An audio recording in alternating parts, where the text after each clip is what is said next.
তেলের উপর পুঁটি মাছ দিয়ে দিলাম।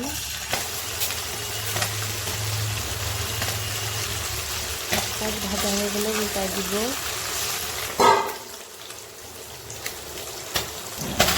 দুই পাশ ভাজা হয়ে গেলে উঠায় রাখবো। তেলের উপর পেঁয়াজ দিয়ে দিলাম, নাড়াচাড়া করে দিয়ে দিলাম তিল, তেজপাতের ফুল, লবণ হলুদ দিয়ে দিলাম, কাঁচামরিচ দিয়ে দিলাম, নাড়াচাড়া করবো। নাড়াচাড়া করে দিয়ে দিলাম জিরার গুঁড়ো, ধনিয়ার গুঁড়ো, রসুন বাটা। আর একটু নাড়াচাড়া করবো। নাড়াচাড়া করে পানি শুকিয়ে গেলে একটু পানি দিয়ে দিব।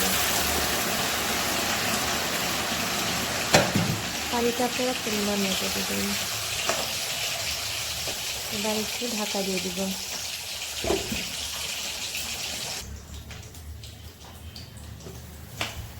ঢাকনা উঠে নাড়াচাড়া করে আগের থেকে ভেজে রাখা পুঁটি মাছগুলো দিয়ে দিব। মাছ দেওয়ার পরে ঢাকা দিয়ে দিব।